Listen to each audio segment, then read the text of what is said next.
Good Monday morning, everyone. It is the first day of November. Can you believe it? Welcome to the Morning Medical Update. Thanks for joining us via Facebook, Twitter, and YouTube on today. Glad you're with us. As soon as this week, kids 5 to 11 could get the go-ahead to receive the COVID-19 vaccine. So what is the best way to mentally prepare them for the shot? What parents need to know so that they can make the best decisions for their families? And also just the basic psychology behind whether or not you should get the vaccine as we still wait for others to come around. So we're going to also talk about how to have a constructive conversation and help educate those folks who are still on the fence. So make sure to get in your questions to YouTube, Facebook, Twitter, and the Medical News Network. You can find links to all of those right there on your screen. Now, let's get to our COVID count. Medical Director of Infection Prevention and Control, Dr. Dana Hawkinson, joins us this Monday. How do we look coming out of the weekend? Good morning to you, by the way. Yeah, I mean, we're holding steady. We are right now at 18 active infections, with 7 in the ICU and 2 on the ventilator as well. So of those 18, 2 total people are fully vaccinated. And we still have an additional 29 that meet that recovery period, so a total of 47 patients. All right. Thanks for that update. How was your Halloween? I have to ask. It was good. Just hung out. It was a fairly nice weekend. So. Was it good? Yeah, it was. It was a little cold last night, but lots of candy. That's right. Lots of amped up kids. All right. Let's get to our reporter questions. Any on the line today? Got nothing. All right, so we're going to get to our community viewers here in just a moment. So get those questions, start thinking, because I need some help with this, especially parents who have 5 to 11-year-olds. But first, let's get to some stats. So just how many parents are willing to get their children vaccinated once it is approved? There's a new survey that suggests that without a doubt, it's very uncertain at best. According to the Kaiser Family Foundation, only 27% say that they will vaccinate their children against the virus as soon as that vaccine becomes available, which could be just within the week or so. The majority of parents say they will not get their younger children vaccinated right away. That number has stayed pretty much the same since July, but still around 70% of parents polled said that they have some hesitations getting their kids vaccinated right away. Doesn't mean that they won't eventually, but you think everyone's running out there. They're not. That's why we are so glad that Dr. Danielle Johnson is joining us. She is a child psychologist here at the health system. How are you? I'm good. How are you? Oh, good to see you. Did you have a good Halloween? We did. We had lots of candy and more candy. Lots of candy yes. And even more candy. I know. My kids were, 5 a.m. Yeah. going through the candy this morning. Yeah. Okay. So good. We are glad that you are with us. You are a child psychologist here at the health system, but you also work with our young patients out at our Marillac campus, and you guys have done so much great work over COVID. We're going to get to the vaccine and talk a little bit about that, but I would be remiss not to just jump in because it's so important to talk about kids' mental health right now. So I want, first of all, you to tell everyone what Marillac is, what kind of services they provide to our community, who you serve, so that people know that it is available for them and their families. Yeah. So Marillac is a campus that serves our 4 to 17 population. We are an acute inpatient psychiatric hospital that works with kids that are struggling with depression, anxiety, PTSD, trauma, a whole host of things that keep them unsafe in the community. Our job is to get them there, get them stable so they can safely return to their home and work really hard in their community to work on their mental health. And over the course of the last 20 months now that we're into the pandemic, Yep. we have served so many children. But because of the pandemic, we've also had to reduce our bed capacity. We want to keep kids safe, and so we are limiting kiddos to single room occupancy. But in the last, 7 weeks now, we've been able to open up some of our rooms for double occupancy for kids that are vaccinated. So we don't like to hear higher numbers, but we do like to hear that parents are utilizing the service for kids. Yes. Take us kind of down the timeline from, because you were very concerned at the beginning of this pandemic because you weren't seeing people coming in. Correct. I think the general public would think, oh, well, that's good news. Yes. It was not good news for you all. No, So what have you seen it evolve to? Yeah, so initially in the pandemic, kids weren't being admitted. We had a draw in of everyone staying home, and so we did not see admissions. In part, we saw kiddos at home, and for those first few weeks of the pandemic, I think we were all just kind of nervous of what was happening, didn't know what was going on, and kids weren't in school, which is a number one stressor for kids and parents when their kids are in school. And so we had a reduction in admissions, but that number bounced back come summer when we saw kind of a bounce back of kids being admitted for depression, anxiety, suicidal ideation. And part of the impact of the pandemic has been pretty heavy on kiddos. They've had times of uncertainty. Families have lost jobs.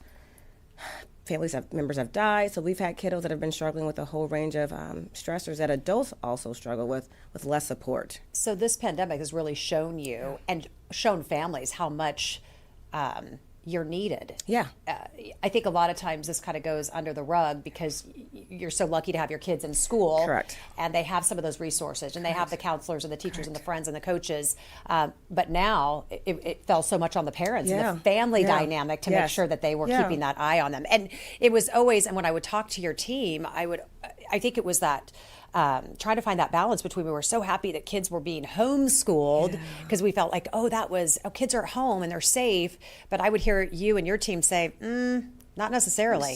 Because many parents had to work during the pandemic and many parents could not work from home. And so if you think of our first responders, frontline workers, they had to be in person during the onset and continuing during the pandemic. And so they had kids at home and they had to be at work. And there's a lot of safety issues that come with that. To say the least. Yeah. I mean, it's great if you're in a position where you have a stay-at-home parent and everything's Correct. great, but that is clearly not the case with most households.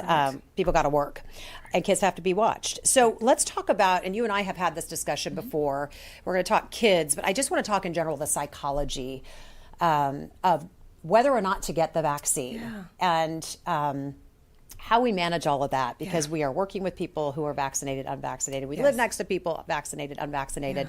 How are we supposed to figure our way through all of that? Great question. And so what we think about is risk reward. For those of us who have a higher chance of getting sick from COVID, we're more likely to go get the vaccine. So those of us that have worked in person during the pandemic, we're at a higher risk of being exposed, therefore a higher risk of contracting the virus. I think those people are more likely to get the vaccine because they just have a higher risk. For some people, they've worked from home for the last 20 months. They may get their food delivered from a service. They may do DoorDash for takeout, and so they have very limited risk. Those folks are probably less likely to get the vaccine. We also think of, is this safe? We have overwhelming evidence that it is safe, but we also have social media and misinformation that can plant a seed of, maybe this isn't the most safe thing. When we think about how quickly the vaccine was rolled out, people give hesitation and pause to that, and this is something different. And there is space to talk about that this was rolled out for some people very quickly, despite the evidence that supports that this is safe, just as safe as any other vaccine that we take or any flu shot or any medication we take. This is just as safe.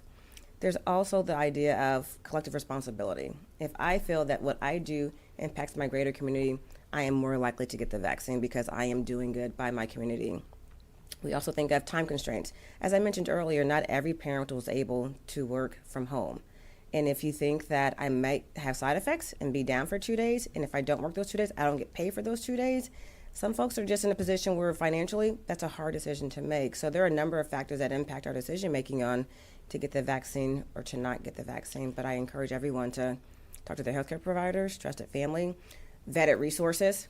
If only it were all this easy, Dr. Johnson. Everything you just said, if everybody could hear that, but we know that's not the case. So how do we educate versus judge people? And I mean, let's be honest, just get raw and real with us, because that's what this has turned into. It's we know there are people who legitimately cannot be vaccinated for certain reasons. We get that.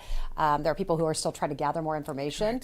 Dr. Hawkinson has always said, I don't know what more information you need, but it's still out there. I mean, so we don't want to judge those people. We want to bring them along. And then there are people who politicized it. So just help us have those conversations. What is the best way? I think it's like we're trying to vaccinate people one person at a time. So if something I say can make someone get the shot, I want to make sure I'm doing it right. Yeah. I think number one is to not judge. I think you said it very nicely. We cannot judge. We cannot have an argument about this. I think we go into some of these situations very passionate because it's important to us all. And so that passion, if we can turn that passion into giving an open space to have a conversation. This is a conversation. The person that's kind of worried the vaccine, what are the questions that you have? How can we help support them and answer all of those questions, not in this judgmental stance, but hey, I know you've got concerns about this, and I've had the same conversation at work. I've got coworkers who've been hesitant, and to have a conversation of, what are your concerns? And I've had people give me resources that they've looked at that are not vetted. They are YouTube videos of people being feisty about how the vaccine's not good for you. And to talk to that person about, let's go to a vetted resource. Let's go to the CDC's website. Let's go to KU's website. Let's go to actual resources that have the science and evidence behind them versus someone on the internet saying X, Y, and Z. Watch this show. Yes. Watch this show. Every day. and hear our doctors say it. So what are some then, you've kind of said it, but just, and maybe we'll come back to this because I want to hear some useful tools that we can have when we get into those conversations. But I do want to talk about kids. Yeah. How do we start having that conversation with them? I mean, we're just days away. Correct. And we know that not everybody's going to flood to the lines to get their kids. But for those who are, how do we start telling our kids about it? I don't separate this vaccine from any other vaccine that kiddos get. They all go every year and get a flu shot. They go for their well-child checks and as scheduled get their vaccines for those well-child checks visits. This is no different. But there's not as much bickering about the flu shot that they hear on TV. In my household, they have a lot of bickering about the flu shot. In your house, I know. Kids don't like shots. They don't like shots. They don't like shots. At the foundation of this, kids don't like but, shots. But, you know, I think kids have heard parents, teachers, kids at school, the playground. My parents say this, your parents say that, and then they hear it on the news. And so the flu shot, just unfortunately, with what we're hearing, is not like the COVID shot because, again, it's been so politicized. But I want to talk about, because I'll have to be honest with you, and I want some other parents to send some questions in, because I was even thinking about this. I was like, for me to get the shot, I ran right out and got it. I got that because that was my choice. But you know, when you're making a choice for another human being, and my 5-year-old is his own separate human being, my 8-year-old is her own separate human being, your kids are. Yes, they are. And you're making a choice for another person. That does mess with your mind a little bit. So help us through that. You know, that you're making a decision for another person. It's easy for you. Correct. But they're not making it. You're telling them to do it. Correct. We are saying we have to go get this vaccine. So what I do with my own kids and what I tell parents with their kids is to have a conversation. We are getting these vaccines, these shots, because they keep you safe. Just like you wear a seatbelt in the car to keep you safe, you get vaccines so you don't get sick with certain things. It's easy to tell kids, oh, this is really important, but a lot of kids have struggles. And as you said, older kids have been on the playground, they've heard other parents talk, they've heard kids talk, and I think for most kiddos, they have a direct correlation to COVID. They wear a mask at school. Every single day they get a reminder that COVID's here and COVID's real. They hear some things on the TV about people being sick with COVID. And so for kiddos to have a discussion of this truly is what keeps you safe. This truly is what gets us closer to having school look normal. For a lot of kids, your parents can't come to school right now because schools are still restricting visitors. And so even though we might not lose the mask immediately, having more kiddos and more adults vaccinated also means parents get to come to class parties. And most kids love to have their parents at the class parties. Also talking to kiddos about, you may hear other parents say things, you may hear other kiddos say things, but let me know, to the kids, to let them know, as their parent, you have the final authority over what they say and do. And so to really reaffirm that other households may do things differently. Other households may let their kids eat all the Halloween candy Halloween night, but not in our household. So you have those same conversations about different households do things differently, and to let them know you are their source of support, you're the source of information, and to come to you with all those questions and concerns. But your ultimate job as a parent is to keep them safe, and that's what you're doing by having them get vaccinated, and to affirm that over and that you've done the again. research. Yes. So where's the disconnect then between unvaccinated people, vaccinated people, or parents who are literally waiting and the clock is ticking? When is that vaccine going to come out for my kids versus the ones who are still saying, no way, I got to wait for maybe full FDA approval or maybe not even getting it all. So where is that disconnect? Why are so many people eager and so many people so hesitant? I think we're cautious people. I think most of us don't like change. We don't like things that come on suddenly without us preparing and planning for it. And for some people that have those questions and concerns, there's been enough, I think, misinformation funneled in to really sow those seeds of doubt. And so for those folks that have that doubt, having that reaffirmed by their sources of information, which we tend to go to what we agree with. And so if I agree with it, I'm not sure about this vaccine, I'm going to find more sources that support my wariness of this vaccine. For those of us that may say, no, I believe in the vaccine, I wanted it yesterday, we're going to go to sources that support that. And so if we can find a friend, a colleague, a family member that may have just a different opposite point of view that can help to add some more information that kind of makes you challenge that makes you really sit and think about what's in my best good, what's in the best good of my family or my community. That may be a helpful way of opening that door to think about doing something a little bit healthier. I like that. Dr. Hawkinson, I want to bring you in here because, we could talk about numbers and statistics and studies, but I think something, Dr. Hawkinson, that was really powerful that you did is you backed it up. You backed up your word when you had your kids right here on our show get their vaccine with dad standing right next to them, giving the thumbs up, saying this is safe. You would never put something in your kid's arm that you did not feel 100% that this was right. So talk us through kind of, you're the parent here that's had your kids vaccinated. Tell us a little bit about that. Yeah, I mean, I think that's the key, is that we have to be the adults, and that's why we are the parents.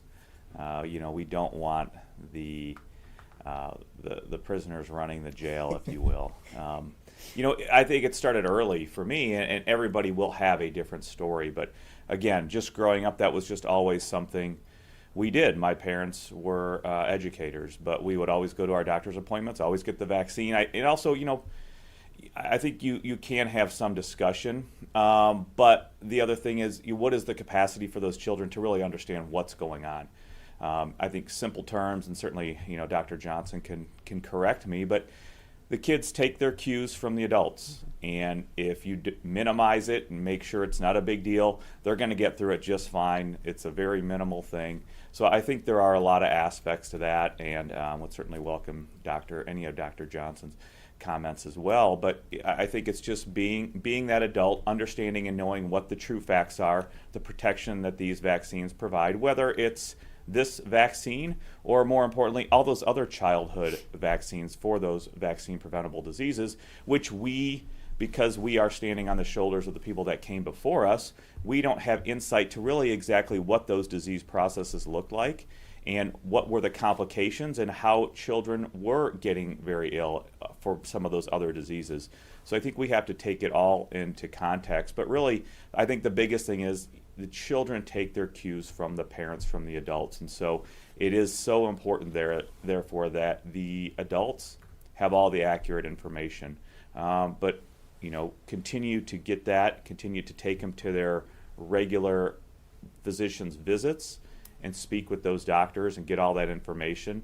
But otherwise, it is, as we heard Dr. Johnson say, it is just another vaccine, and they had plenty of vaccines. And these are all going towards the goal of keeping them healthy. And really what we see also is that the more people that are vaccinated in a household, the better that household is for decreasing rates of infection around there and around those bubbles. So Wyatt and Caroline are a little bit older than our kids. Yep. Yeah. We might have to chase them around the doctor's office a little bit. But what was the conversation like? I mean, your dad, you said, we're getting the vaccine. This is when we're doing it. And they just said, okie doke. Is that kind of how it went down? Yeah, that's how it is every year. All right, well, it's Tuesday evening. Here we're going to go to wherever and get your flu vaccine. All right. So it's a matter of fact thing. It's minimized. It's not made a big deal. Certainly when they were younger, we got them some candy or whatever afterward. But now they just understand and know this is what has to happen. And hopefully, I think the main part is it's setting a good foundation for when they are adults so that they can make those informed decisions on their own. Sure. What kind of bribes will you be using? Our household uses donuts. Donuts are good. McDonald's are good here. Yeah. Whatever it takes. Yeah. We give full permission to do whatever it takes, right? Correct. Dr. Johnson, what's the one message you want parents to know about this vaccine? We're going to get to some community questions, but just what do you want people to know about it when it comes to their children, it comes to having that conversation? Just let us have it. Yeah. I think Dr. Hawkinson, you said it very nicely as well, that this is a simple thing that we do every single year for flu and other vaccines, that this is no different than that. It's keeping them safe. It's keeping us safe.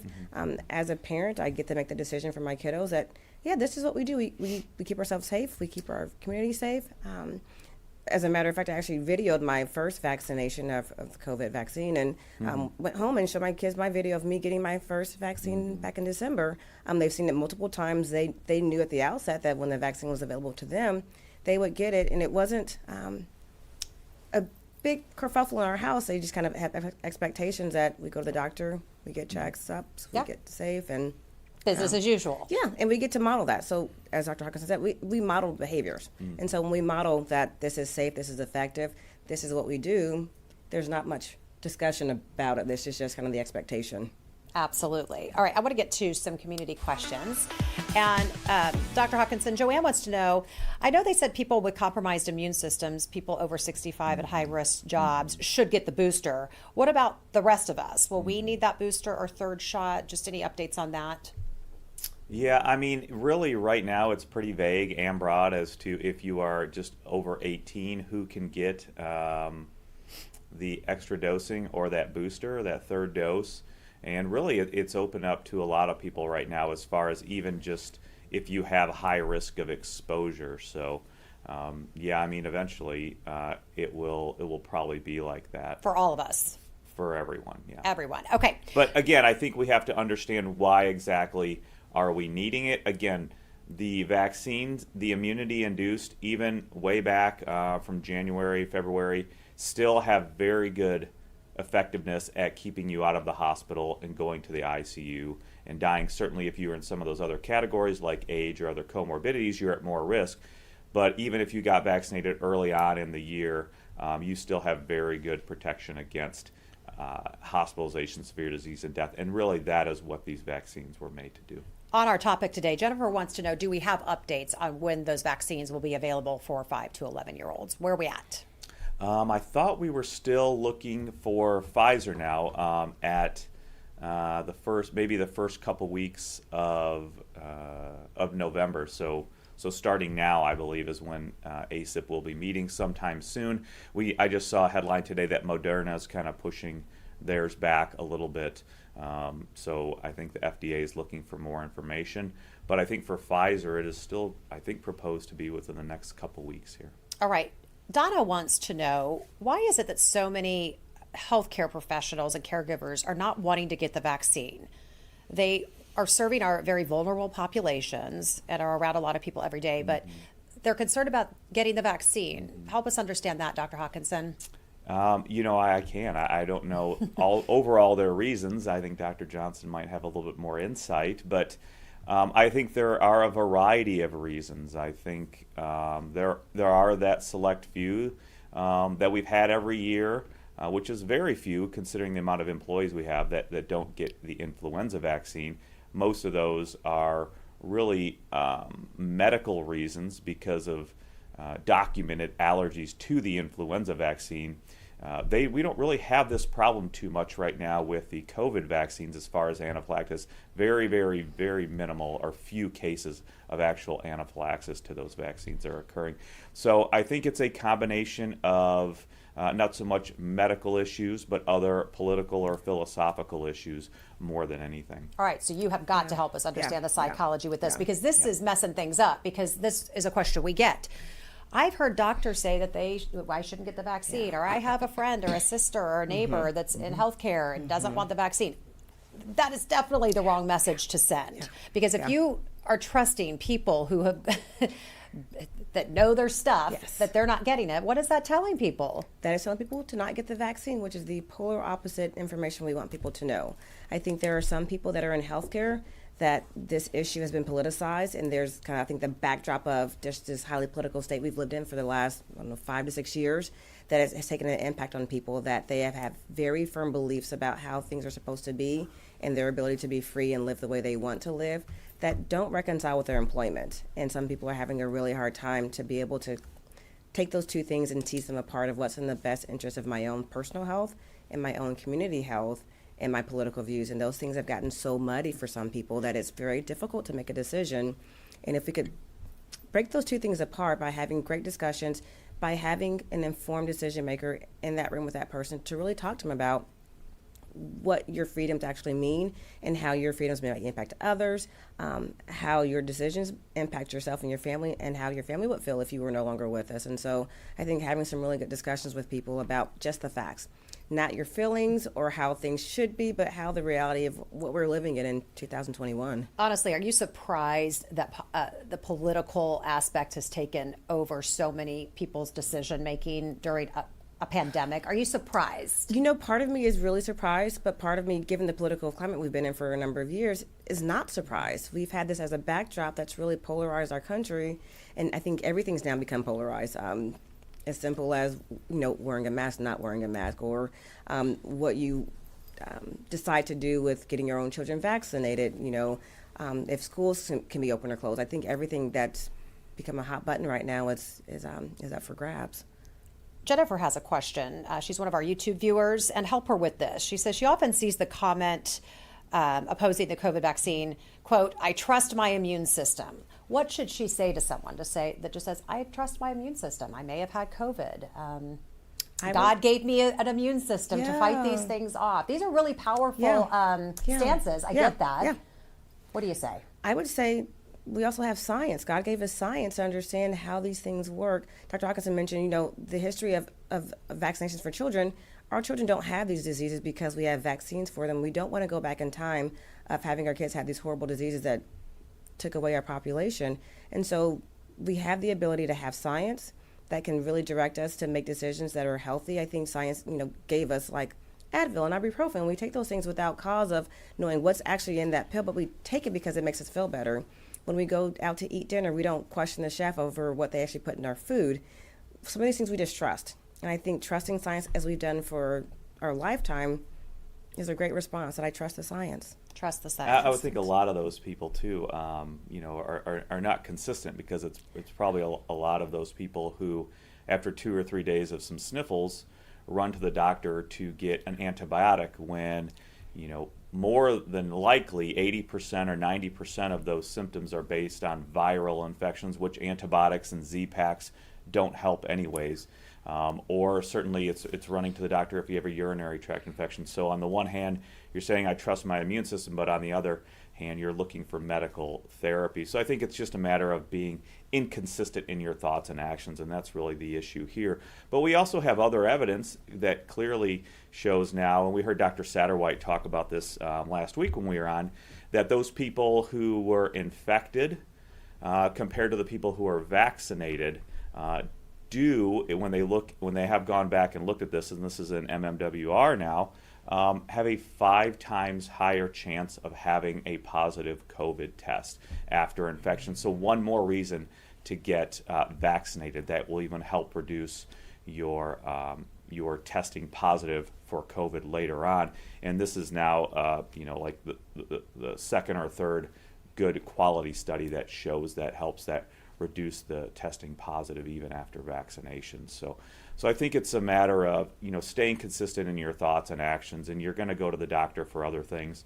I think the other major part is it's not just about you as an individual. Yes, more than likely, we've seen it and said it. 85% of people will not have to seek any medical attention at all if they get COVID-19. However, the problem is it's not just about you, it's who can you spread that to, one person down the line or 2 people down the line who may be at more risk of severe disease. So it's about you individually, but that is not the whole story. You have to consider the rest of the community that you're in as well. And Neil has a question. Good morning to you. Dr. Hawkinson, is there any further research on the efficacy of vaccine for people who had COVID? And then my question to that is, why is that a question? Yeah.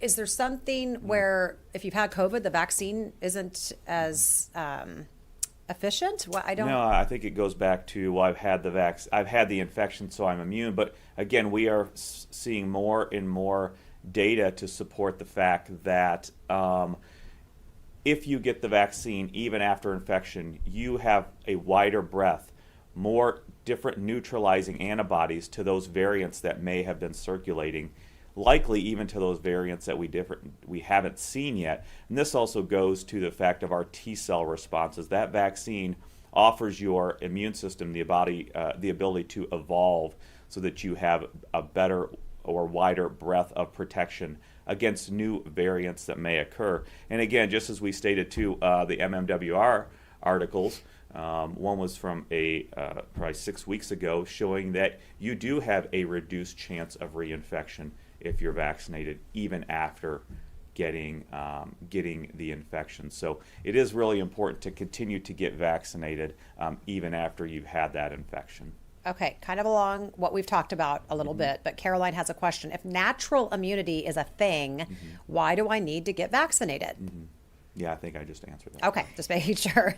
So, but that's a question people get a lot. So, but basically, and what is natural immunity? Getting at least one dose, and certainly the recommendation is to get both doses, but getting at least one dose of an mRNA vaccine after infection, again, helps provide that additional boost to that immune system so it's able to evolve better to create a wider breadth of immune response to the variants that are circulating, and more than likely to those variants that we haven't even seen yet. Okay, but in layman's term, natural immunity is a thing. It just needs to have a vaccine that goes along with it. What we are finding, in the basic sciences is that we don't always use antibody levels, but one thing that we can say here is that those antibody levels seem to be higher and peaking in those people that have been infected and then vaccinated compared to those people that have just been infected in the past, especially if they've only had mild disease.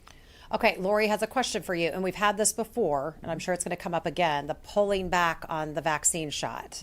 You got to tell us what that's all about. This is for you specifically. How do you know you're not injecting vaccine into a vein unless you first pull back on the plunger? I don't think it's a plunger, but I get it. Yeah. I get it. To check for blood. Vaccinations are to be administered intramuscular, which we know, but that's been a thing. What is this pull out on the shot? I don't know. I think we'd heard a story about this or something of that nature. Again, knowing the anatomy, knowing the muscle, the deltoid, that shoulder muscle, there's not really vascularity there. There's not arteries, veins, there's not large blood vessels that you're going to stick the small vaccine needle into. And so there's really no to very little risk of ever doing that. Okay. That's just not what the anatomy is. Dr. Johnson just looked at me, she goes, I have never heard of that. But that's a question that came up over the last couple of months, is that people were like, can I ask the person administering the shot to pull out a little bit so it doesn't go into the blood supply? Is that goes into the vein? Again, you're going to have, at that point, the only thing that's really around that area are very small capillaries, the smallest of the blood vessels. So there's really, based on just basic or gross anatomy, there's not a lot of a risk of hitting into a vein. You had not heard that. We get all sorts of questions. I have not heard that, and I just wonder if people are kind of going down the rabbit hole of all the reasons not to get the vaccine and looking for these reasons and questions to ask versus looking at why I should get the vaccine. As we were talking earlier, I had the thought of, when we think about having little kids and preparing kids for this, one thing to talk to kids about is that we do good for others. And so when we're on the playground, they're that little and they're on the playground and someone's crying, we ask them what's wrong, and we help friends. And so this is a way of teaching our kids how we can help others. And by one simple act of getting our vaccine, we could help our community. So it's a good resource to also teach our kids how we can be communal and help and kind of have collective responsibility for the greater good. Not just health for you, good health for all. Yeah. Leslie has a question. My friend felt miserable after having the vaccine booster. I felt nothing. Does that mean her body responded better? Dr. Hawkinson. No, again, there is no correlation with post-vaccine symptoms or signs and the amount of immune response and immunity and protection you get from the vaccine. Okay, I have a question for you, Dr. Johnson. Okay, Isaac wants to know, and I like this because it makes sense, but work us through it. Mm-hmm. As we learned during the 2020-21 school year, schools have turned out to be safer environments than we thought they would be. How much do you think that might be influencing parents to decide not to get the vaccine? Maybe they're just not as eager. Yeah. Maybe kids aren't as high risk. Schools are really safe. Well, they're safe because everybody's masked at distance. We don't want to do that forever. So we have to get vaccinated to get the masks off eventually. But do you think that might be playing something into it? Is that, kids seem pretty safe?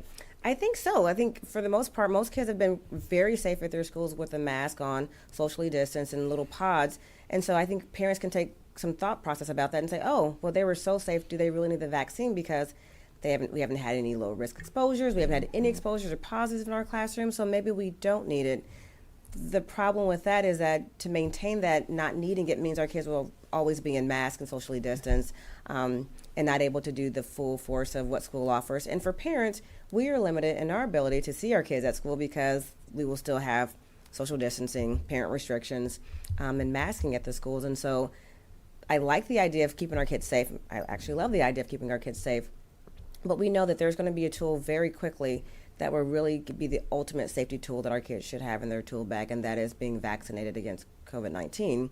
And if we can get our kids all vaccinated, for those, I think 6 and up will be Pfizer first, that leaves out some of our kindergartners and preschoolers right now. But if we can get this next group of kiddos vaccinated, that gives them a chance to go through all the sports activities they want to do in a more open manner. And again, as parents, we get to be there and be present for these activities if our kids are vaccinated, schools are safer, and we can keep some of those things in place. I am a fan of masking in the fall season because no one got the flu in our household.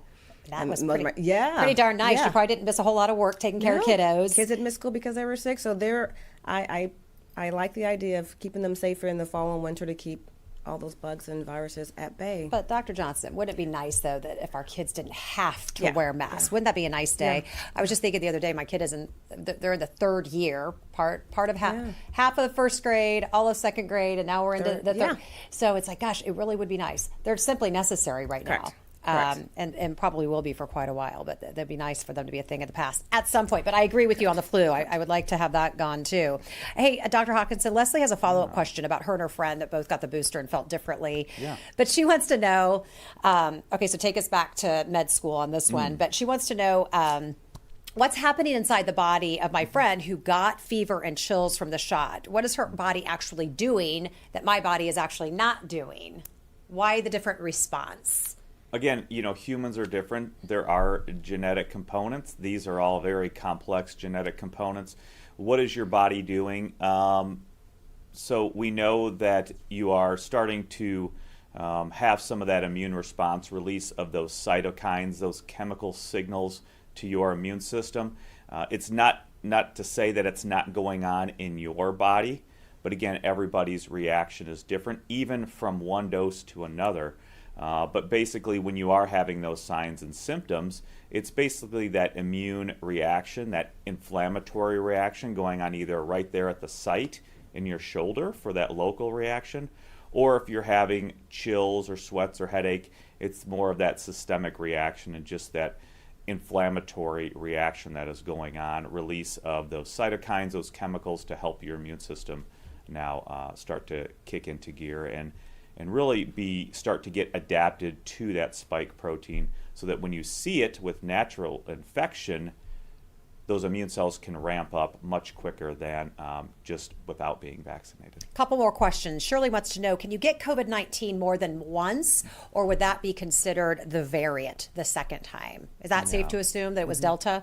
Yeah, I think early on we did show that reinfection was probably rare, but I think you also have to take into the caveats about what is that time from your first infection when you get that second. Is it more than 90 days? Certainly getting it more than 90 days out is more common than within that 90 days after that first infection. And if you had COVID-19, say in 2020, and then got it again in 2021, more than likely in 2021, especially in that anywhere from late spring to early summer, from then on, it's probably Delta variant, yeah. Okay, so Julie wants to know if someone thinks they were never tested, thinks that they had COVID way back in March of 2020. So at the very start, how much immunity do they have at this point? Certainly not enough to not get vaccinated, right? Yeah, if you think you had it, it depends really what were your symptoms, how mild was your illness. Stated before in one of the other answers, we certainly know that those antibody levels for people that had mild disease were certainly lower in general than people that had more severe disease. But we also know that the immune system does have that memory come into play. So it's memory B cells that are able to ramp up quickly after you see the infection again. It's those memory T cells that start to take effect as well after you see that infection again. But again, what we're seeing also is that you have a better chance of having those neutralizing antibodies if you see another variant, if you've been vaccinated now after infection, especially if it was a mild infection, compared to those people that only had that mild infection and recovered pretty easily. Okay, last question is going to Deb. Good morning to you. What about people who had a reaction and could not get the second vaccine? Do they have any protection at all? One is better than two, right? Or one is better than none, right? Absolutely, one is better than none. I would really revisit that issue of not being able to get this vaccine, or again, maybe go with a different platform, like if you got an mRNA vaccine to start, getting that Johnson & Johnson vaccine for that second dose. But so I would really revisit exactly why you can't and speak with your physician about that. All right, great information today. We're going to get to our final thoughts, but I want to let anyone know if they're heading out to the Chiefs game tonight. The Chiefs, along with the health system, they are offering and hosting a free COVID-19 vaccine booster clinic. This is going to be outside the GEHA field at Arrowhead. This is right before the game. This is from 4 until 7 in the Founders Plaza area outside of Arrowhead Stadium. That is tonight. It is free. It is put on by the health system and the Chiefs. So if you are lucky enough to head out for Monday Night Football, get your booster while you're at it. Dr. Johnson, always good to have you with us. Good to be here. Final thoughts. What do you want us to know as we head into the next couple of weeks of when we get this news that our kids are okay to get vaccinated? What should we take with us? Take with you the fact that your kid's going to get safe. They're going to get vaccinated and have the chance to be able to return to more normalcy in school and play. And so having conversations to let them know that, hey, today is the day we're going to get vaccines. Take your kids by the donut shop, get some donuts, take them to get their vaccine. As soon as they get their vaccine, they get to eat a donut or candy or whatever else is their kind of food of choice. Also, make sure you're checking in with your kids. As a psychologist in a psychiatric hospital, make sure they're doing okay. And if they're not, to utilize resources by contacting, if you already have a therapist, school counselor, your PCP or pediatrician. But if they are telling you that they are not safe, that they are having thoughts of killing themselves, to immediately call 911, go to your nearest ER, call Marillac to make sure kids are safe. So we want them safe from COVID-19, but also we want them safe from the effects of depression, anxiety, suicidal ideation. And can you please reiterate, because I've talked to Dr. Douglas about this too, that talking to your children and asking them if they've had suicidal thoughts does not make them have suicidal thoughts. So tell us about that, because that's really important. I think parents don't want to talk about it. They don't want to see it on TV because they think it might give an idea. That's not the case. That is not the case. By asking them the question, we do not implant the idea or the thought that your child may be struggling with depression, anxiety, or suicidal thoughts. But by asking your kiddo, they get the chance to understand that, yes, as a parent, I'm here, I'm open, I want to talk about these things. Let's not shy away from them. We often use the language of, are you feeling okay? And that could be code for, are you going to have thoughts of killing yourself? We need to use the actual language of, are you feeling like you want to die? And if they say yes to that, to ask them, are you thinking of ways that you could kill yourself? By asking that very direct question, you have the ammunition you need to get your kid the help they need. So ask questions. Ask direct questions. Very direct. Don't tap beat around dance the around. bush. No, just say, are you having thoughts of not wanting to be alive? Do you not want to be alive? If they say yes, are you thinking of killing yourself? Ask questions, and more importantly, listen. Listen. And as a parent, if you have questions, where should you go? So, pediatrician is a good spot. School counselor is a good spot. Your local community mental health center is also a great spot. If your kid is in an imminent danger of themselves or others, call 911 and get them safely to a hospital. The hospital will call Marillac and check for a screening to see if we have beds available, and if so, get the process going of getting them to an even safer place. I just wanted to circle back to this topic. It's just so darn important. And I just want parents to feel like it's okay to talk about it. It's okay to have a kid that has some issues going on. Correct. Because we are here. We are here to help your kid and to help you. And so ask the questions. We are also coming up to stressful times for our older kids, for our high schoolers, where they have finals and midterms coming up, and for middle schoolers, where that increased stress from academic pursuits, it impacts them. And they have pressure. And for our student athletes who are doing a million things at once, that doesn't change. And for our student athletes who may be losing things because COVID canceled a game, it canceled a playoff, those kids are stressed. And don't assume that if they're not saying something to you, that there's not something going on in that little brain of theirs, right? They're quiet creatures as they get older. So make sure you're having the questions, you're talking to them, that you're having the dinners with them and really checking in so they know on a daily basis, nope, mom and dad are there. They may not have all the right questions or right answers, but they're here and they're giving their best effort. So parents, give your best effort. Great advice. And as far as the vaccine, donuts do go a long way. Donuts are amazing. Great advice. Thank you. All right. Dr. Hawkinson, final thoughts today. Yeah, I mean, I would agree with Dr. Johnson. That's such an impactful message there, and please listen to her. Also, get your kids vaccinated. Get them their typical childhood vaccines for the vaccine preventable diseases, because we know the devastation, the complications that those diseases can cause. So it's not just COVID, but it's getting them on the regularly scheduled vaccine schedule. Please get that. And remember, the kids take the cues from you. It'll be okay. It's a small shot. It doesn't cause any large problems or issues, and hopefully they will be available soon. The vaccines will be available soon for those younger age kids as well. Thanks to both of you today, and thank you all of you for being with us on this Monday. Coming up tomorrow, we are going to continue this discussion as, of course, we edge closer and closer to yet another age group getting vaccinated. We're going to break down what you will need to know once it is approved. Once it is, where you can go, where you can get it. We'll have all that information starting tomorrow at 8 a.m. Have a great Monday. We'll see you back here tomorrow. Subscribe to our morning medical update and open mics with Dr. Stites podcasts. Now everywhere podcasts are available.